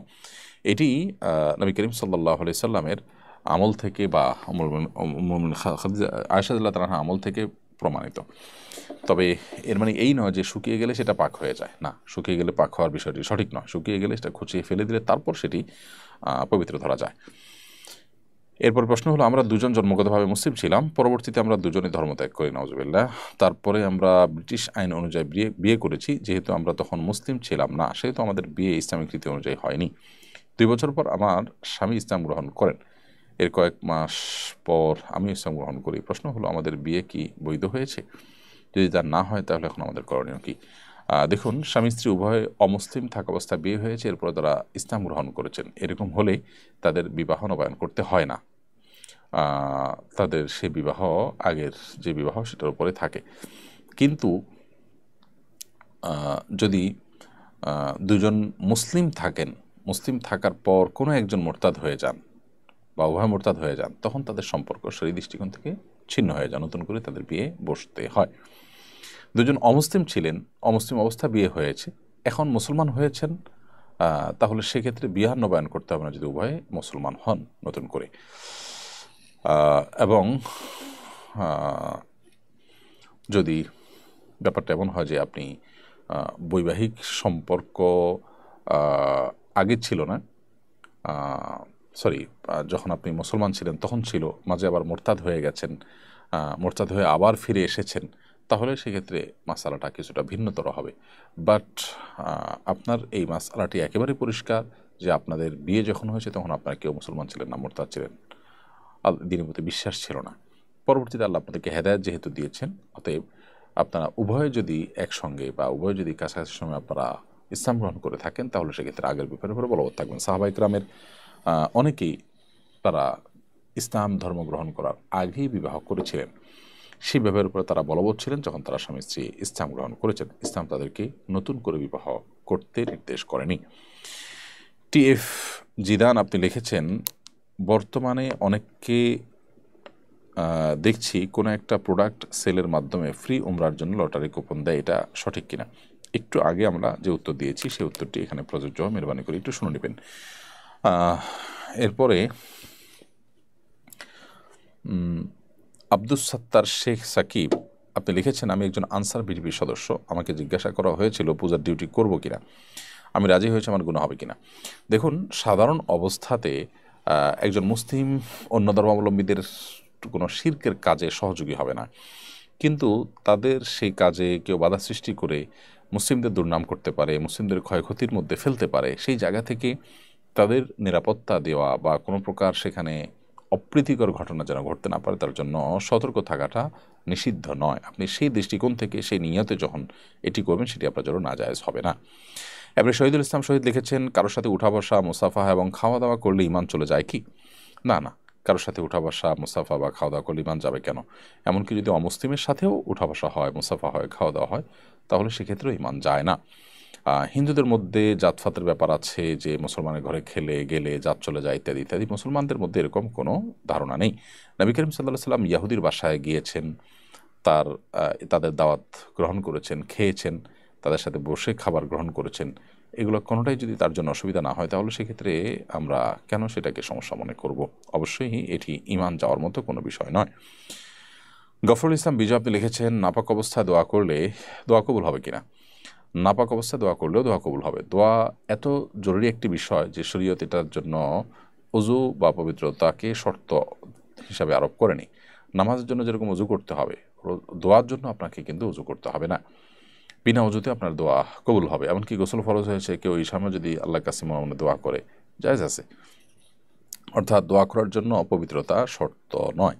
যদিও পবিত্র অবস্থায়, ওযু অবস্থায় দোয়া করতে পারলে বেশি ভালো, কারণ আপনি যত ভালো অবস্থায় করবেন, যত পবিত্র অবস্থা করবেন, তত বেশি আপনার জন্য সেটি ভালো হবে, সন্দেহাতীতভাবে দোয়া কবুলের সম্ভাবনাকে বৃদ্ধি করবে। এমনি সানোয়ার রহমান সৌরভ আপনি লিখেছেন, আমার আব্বা জীবিত নেই, আমার চাচা জীবিত আছেন, কিন্তু তিনি আমার দাদিকে দেখাশোনা করেন না। চাচা জীবিত থাকাকালীন দাদিকে দেখাশোনা করা আমার উপরে কতটা জরুরি? ভাই সানোয়ার সৌরভ, আপনার বাবা যেহেতু জীবিত নাই, আল্লাহ নবতি রহম করুক, চাচা জীবিত আছেন, তো আপনার চাচা যদি আপনার দাদিকে দেখাশোনা না করেন তাহলে অবশ্যই নাতি হিসাবে আপনার কর্তব্য হবে। যদি চাচাদের কেউ বা ফুপু তারা কেউ দেখাশোনা না করেন, তখন আপনি তার নাতি হিসাবে, তার রক্তের সন্তান হিসাবে আপনার কর্তব্য হবে তাকে সাধ্য অনুযায়ী সেবা করা, তার খরচ খরচা দেওয়া ইত্যাদি, যদি চাচা না করেন বা অন্যরা না করেন। আর যদি তারা করেন তাহলে সেক্ষেত্রে এটা আপনার উপরে দায় না বর্তালেও নৈতিকভাবে আপনি আপনার বাবার প্রতি আপনার যে দায়বদ্ধতা আছে, দাদি হিসাবে, আপনার ব্লাড সম্পর্কীয় বা রক্ত সম্পর্কীয় আত্মীয় হিসাবে আপনি অবশ্যই আপনার সাধ্য অনুযায়ী তার সেবা শুশ্রূষা করার চেষ্টা করবেন।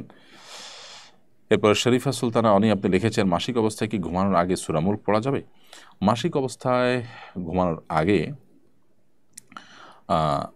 আপনি বিভিন্ন দোয়া পড়তে পারেন, কোরআন কারিমের দোয়ামূলক আয়াতগুলো, কিন্তু সূরা মুলক এটিতে আসলে দোয়ামূলক কোনো আয়াত নয়, দোয়ামূলক কোনো বিষয় না, বরং এটি কমপ্লিট একটি সূরা, সেই জন্য এটি আপনি পড়বেন না।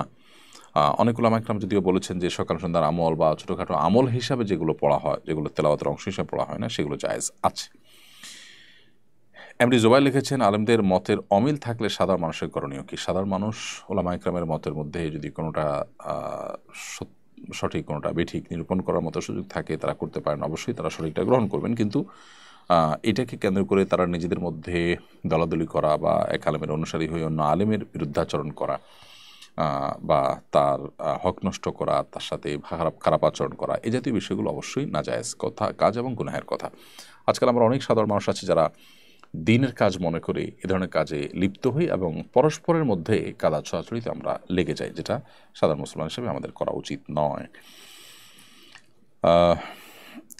এরপরে প্রশ্ন করেছেন আপনি ইউনুস, আপনি লিখেছেন, ওয়াশরুমের ভেতরে অজু করলে কি দোয়া পাঠ করতে হবে নাকি মনে মনে স্মরণ করলেই হবে? বা ইউনুস, ওয়াশরুমের ভেতরে যদি অজু করেন তাহলে সেক্ষেত্রে মনে মনে বিসমিল্লাহ পড়বেন, বিশেষ করে যেখানে টয়লেটের কমোড বা প্যান আছে আর টেপের মধ্যে কোনো আড়াল নেই সেখানে। আর যদি আপনি এমন কোনো জায়গায় উজু করেন যেখানে আসলে টয়লেট বা প্যান একটু দূরে বা উঁচু জায়গায় বা আড়াল দেওয়া আছে, বেড়া দেওয়া আছে, তাহলে সেক্ষেত্রে সেখানে বিসমিল্লাহ পড়ে আপনি করবেন, অসুবিধা নেই। গোসলখানার মধ্যেও যদি করেন বিসমিল্লাহ পড়ে উজু করবেন, যদি সেখানে ওই যে কমোড ইত্যাদি না থাকে, এবং মনে মনে করলেও আদায় হয়ে যাবে। বিসমিল্লাহ মুখে উচ্চারণ করাটা যেহেতু ফরজ বা ওয়াজিব নয়, সেহেতু মনে মনে করলে আদায় হয়ে যাবে। আর যদি কমর বা প্যান থাকে তাহলে সেখানে মুখে উচ্চারণ করাটা অনুচিত, কিন্তু করলে বড় কোনো গুণ হবে না। আর মনে মনে করে যদি তখন উজু করেন সেটা হলো সবচাইতে উত্তম এবং নিরাপদ, যদি টয়লেটের ভিতরে আপনি উজু করেন, বাইরে যদি কোনো ব্যবস্থা না থাকে। এমডি জারিফ ইসলাম লিখেছেন, উদাহরণ হিসাবে বলছি, আমি আপনাকে প্রোগ্রামের দাওয়াত দিলাম, আপনি গ্রহণ করলেন না, কিন্তু আমাদের পরে একজন যোগাযোগ করার পর গ্রহণ করলেন, এই যে বৈষম্য করেন এটা জায়েজ হবে কিনা? দেখুন, প্রথমত কোনো আলিম কোনো দাওয়াত গ্রহণ করা না করার ব্যাপারে সম্পূর্ণ তার নিজস্ব ইখতিয়ার থাকে, কোনটা তিনি গ্রহণ করবেন কোনটা তিনি গ্রহণ করবেন না, কি তার ক্রাইটেরিয়া সেগুলো তিনি জানেন। হতে পারে যে আপনার দাওয়াত গ্রহণ না করাটা এটা তার যে যোগবিয়োগ ছিল সেই যোগবিয়োগ সঠিক ছিল, তিনি যে ক্রাইটেরিয়া চাচ্ছেন সেটার ক্রাইটেরিয়া হয় নাই। যেমন আমরা আমাদের নির্দিষ্ট, আমি আমার কথা যদি বলি, আমাদের নির্দিষ্ট কিছু শর্ত আছে, কিছু ফরম্যাট আছে, সেগুলোর আলোকে আমরা আসলে দাওয়াত গ্রহণ করি। সাধারণত মাহফিল বা একেবারেই সাধারণ যে কমন প্রোগ্রামগুলো থাকে এগুলোতে আমরা যাই না। দুর্গম এবং অনেক বেশি দূরের পথ যেটা আমাদের জন্য কষ্টসাধ্য হয় সেটা আমরা নেই না, আরও নানা কারণ থাকে। একজন আলেম তিনি হয়তো আপনাকে ডেট দেননি, এরপরে হয়তো তার ডেট দেওয়ার সুযোগ হয়েছে আরেকজনকে দিয়েছেন, নানা কারণ থাকতে পারে, বিধায় এখানে বৈষম্যের কিছু নেই। ব্যাপারটা এরকম না যে দুজনই সমান। হ্যাঁ, যদি এমন হয় যে দুজনের কোনো দিক থেকে কোনো পার্থক্য নেই, আপনার ক্রাইটেরিয়া সব কিছু এক, তারপর তিনি বৈষম্য করলেন, সেই বৈষম্যের সপক্ষে তার কোনো যুক্তি না থাকলে তিনি অবশ্যই সেটি অন্যায় করেছেন বলা যেতে পারে। কিন্তু যেহেতু তিনি আসলে কোনোটি গ্রহণ করতে বাধ্য নন, সম্পূর্ণ এখতিয়ার তার, তিনি কোনটা গ্রহণ করবেন না করবেন, অতএব এক্ষেত্রে তাকে আমি দোষী সাব্যস্ত করতে পারি না।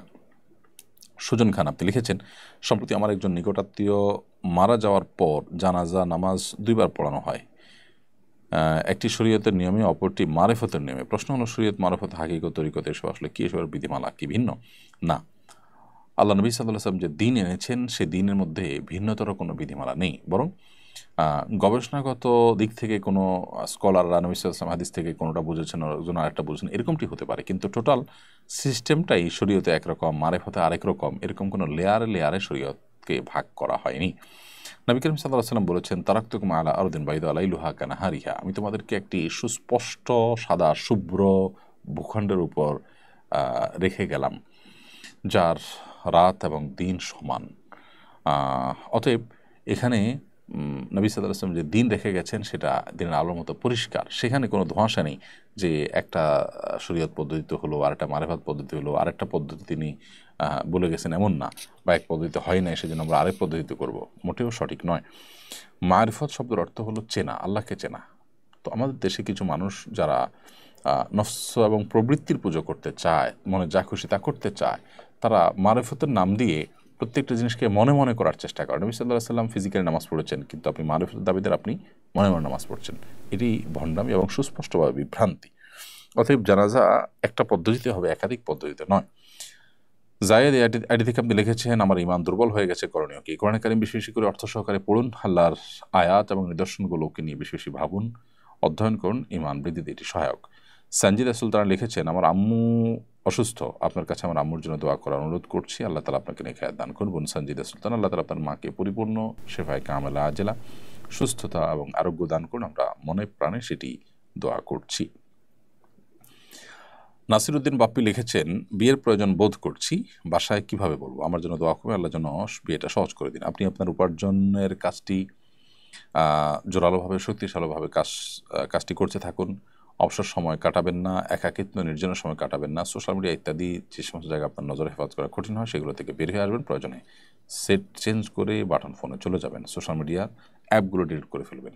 আপনার জায়গা থেকে আপনি সর্বোচ্চ সতর্ক থাকুন। সেই সাথে নিজের সব চেষ্টা করার পর আপনি যখন উপার্জন করছেন, টাকা পয়সা জমিয়েছেন, তখন আপনি অভিভাবকদেরকে অন্য কারোর মাধ্যমে বোঝালেন, স্থানীয় সবার মাধ্যমে বোঝালেন বিয়ে দেরিতে করার ক্ষতি এবং শরীয়ী দৃষ্টিকোণ থেকে ভালো মন্দ দিক যেগুলো আছে, বিয়ের আগে করা ভালো, পরে করা মন্দ, এই দিকগুলো তাদেরকে বোঝানোর চেষ্টা করবেন। সেই সাথে নিজে বলার মতো পরিবেশ থাকলে, প্রত্যেক ফ্যামিলিতে বাবা মার সাথে সন্তানের যে সম্পর্কটা, এটা ভিন্ন ভিন্ন হয়ে থাকে অনেক ক্ষেত্রে। তো আপনার সম্পর্কের উপর নির্ভর করে যে আপনি কীভাবে বলবেন। কামাল হোসেন লিখেছেন, কেউ ঘুষ দিয়ে চাকরি নিলে তার বেতনটা হালাল হবে কিনা? চাকরিটা যদি বেসিক্যালি হালাল হয়, কাজটা যদি হালাল হয়, অন্যায় কোনো কাজ নয়, হারাম কোনো কাজ নয়, তাহলে বেতন হালাল হবে। কিন্তু শুরুতে যে ঘুষ দিয়ে চাকরি নিয়েছেন, সেটির কারণে তিনি এটা হারামে লিপ্ত হয়েছেন। তার জন্য তাকে তওবায়ে নাসুহা করতে হবে এবং খাঁটি অন্তরে আল্লাহর কাছ থেকে মাপ আদায় করে নিতে হবে, তাকে মাপ চেয়ে যেতে হবে তাকে। এবং যতক্ষণ পর্যন্ত মনে হয়েছে যে না, আল্লাহ তাআলার কাছে তওবার হক আদায় হয়েছে, ততক্ষণ পর্যন্ত তাকে হক আদায় না হওয়া পর্যন্ত তাকে তওবা করতে হবে। তবে এর মানে এই না যে তার সারা জীবনের উপার্জন হারাম হয়ে যাবে। এরপরে সোনালী খাতুন লিখেছেন, পূজার মেলার খাবার মুসলিমরা কিনে খেতে পারবে কিনা? মেলার সাধারণ যে খাবার বিক্রি হয় সেগুলো কিনে খেতে সমস্যা নেই, কিন্তু পূজা উপলক্ষে বিভিন্ন খাবার প্রতিমার উদ্দেশ্যে উৎসর্গ হয়ে থাকে, সেগুলোতে আলাদা কল্যাণ আছে। সেই বিশ্বাসের জায়গা থেকে সেগুলো বন্টন করা হয়, ভাগ করা হয়, সেগুলো খাওয়া জায়েজ নয়। কারণ আপনি এটি নেওয়ার মানে হলো আপনি সেখানে কোনো প্রকার কল্যাণ অকল্যাণের ব্যাপারটি বা বরকতের ব্যাপারটি আপনার বিশ্বাস করে আপনি নিয়েছেন, ব্যাপারটা এরকম। কারণ এটি ওখানে উপস্থাপন করা হয় যে এই গায়রুল্লাহ নামে কোনো কিছু উৎসর্গ করাটাই শিরক। তো সেই শিরকি জিনিসটা, যে জিনিস দিয়ে শিরক করা হলো এবং যে ধারণা এখানে থাকে, ভুল ধারণা যে এর মাধ্যমে কল্যাণ অকল্যাণ থাকবে, সেই জায়গা থেকে এটি আপনার গ্রহণ করা উচিত নয়। এমনিতেই তাদের উপাসনা উপলক্ষে তারা যদি হালাল কিছু দেন, ফল মূল ইত্যাদি, সেটা আপনি খেতে পারেন, বা মেলা থেকে কোনো কিছু কিনলেন, সেটা আপনার জন্য জায়েজ। বাট এই উপলক্ষে মেলা বা এই উপলক্ষে কোনো ডাকডোল পিটি যখন আয়োজন হয়, সেখানে মুসলিম সেখানে গিয়ে সামিল হয়ে তাদের দল ভারী করা অনুচিত। মান কাসসারা সাওদা কওমিন ফাহুয়া মিনহুম, যে ব্যক্তি কোনো দলের, কোনো সম্প্রদায়ের, কোনো ধরনের মানুষের দল ভারী করে, সে তাদের অন্তর্ভুক্ত হয়। এটি হাদিসে কিন্তু বর্ণিত হয়েছে। এরপরে সঞ্জারা সানবি আপনি লিখেছেন, স্বামীর সাথে অমিল থাকলে তার অনুমতি ব্যতীত হজ ওমরা করলে কবুল হবে কিনা? স্বামীর সাথে যদি মতের অমিল থাকে, তাহলে সেই যুক্তিতে আপনি হজে বা ওমরাতে চলে যেতে পারেন না। অবশ্যই আপনি কোনো স্বামীর বৈধ স্ত্রী হয়ে থাকলে আপনি হজ বা ওমরার সফরে গেলে হয় তাকে নিয়ে যাবেন, আর নাহলে তার অনুমতিতে অন্য কোনো মাহরামকে সাথে নিয়ে যাবেন। এক্ষেত্রে যদি আপনার এমন হয় যে না, আপনার হজ ফরজ হয়ে গেছে, দুজনের হজের টাকা থাকলে সাধারণত একজন নারীর উপর নিজের হজ এবং মাহরামের টাকা, দুজনের টাকা থাকলে তার উপর হজ ফরজ হয়ে যায়। ফরজ হওয়ার পরও যদি আপনার স্বামী আপনাকে অনবরত নিষেধ করেন, একটা হলো যে বছর না, সামনের বছর করো, এখন না তখন করো, এটা এক জিনিস। আর যদি অনবরত নিষেধ করেন, তাহলে সেক্ষেত্রে আপনি অবশ্যই শরীয়তের ফরজ আদায়ের ক্ষেত্রে তার নিষেধাজ্ঞাকে অমান্য করলে অসুবিধা হবে না। কিন্তু দেখতে হবে যে পরিস্থিতিটা ঠিক কোন পর্যায়ে আছে। আইএস রায়হান CF আইডি থেকে আপনি লিখেছেন, বিদেশে যাবার চিন্তা করছি, স্ত্রীর অনুমতি নিতে হবে কিনা? অবশ্যই বিদেশে যদি আপনি স্থায়ীভাবে বসবাস বা দীর্ঘমেয়াদে কয়েক বছর থাকবেন, সাধারণত শ্রমিক হিসাবে যারা যেই থাকেন, সেরকম কোনো ব্যাপার থাকলে বা পড়াশোনার জন্য গেলে তো লম্বা একটা সময় থাকা লাগে, সেক্ষেত্রে অবশ্যই স্ত্রীর অধিকার ব্যাপারটি এখানে চলে আসে। স্ত্রীর যে অধিকারটা আছে সেটি যদি আপনার ক্ষুণ্ণ হয়, খর্ব হয়, তাহলে সেক্ষেত্রে স্ত্রী আপনার অগোচরে নিজের চরিত্র খেয়াবাদ করতে পারবেন কিনা। যদি না পারেন তাহলে সেক্ষেত্রে লম্বা সময় বছরকে বছর আপনার জন্য বিদেশ করা কিন্তু জায়েজ হবে না। আর স্ত্রী যদি স্যাক্রিফাইস করেন, সবর করবেন মনে হয়, তাহলে সেটা আপনার জন্য জায়েজ হবে। মাহবুব রহমান আপনি লিখেছেন, শয়তানের কুমন্ত্রণা থেকে বাঁচতে কি কি করণীয়? আল্লাহর কাছে বেশি বেশি করে পানা চাইবেন, এটি হলো সবচেয়ে বড় করণীয়। আউযুবিল্লাহি মিনাশ শাইতানির রাজিম। আল্লাহ সুবহানাহু ওয়া তাআলা বলেছেন যে ইম্মা যাগান্নাকা মিনাশ শাইতানির নাজগুন ফাস্তাইজ বিল্লাহি মিনাশ শাইতানির রাজিম। শয়তান যখন তোমাদেরকে কুমন্ত্রণা দিবে বা খোঁচাবে, বিপদগামী তার দিকে নিয়ে যাওয়ার চেষ্টা করবে, তখন তোমরা আল্লাহর কাছে পানা চাইবে বিতাড়িত শয়তান থেকে। অতএব আউযুবিল্লাহি মিনাশ শাইতানির রাজিম বেশি করে পাঠ করবেন। এর বাইরে শয়তান থেকে পানা চাওয়ার জন্য বিভিন্ন রকমের দোয়া হাদিসে বর্ণিত হয়েছে, সেগুলো পাঠ করবেন অধিক হারে, আল্লাহর কাছে পানা চাইবেন। শারমিন ফারহানা লিখেছেন, তালাকের পর স্বামী স্ত্রী থাকাকালীন একসাথে তোলা ছবি সংরক্ষণ করলে কি গুনাহগার হতে হবে?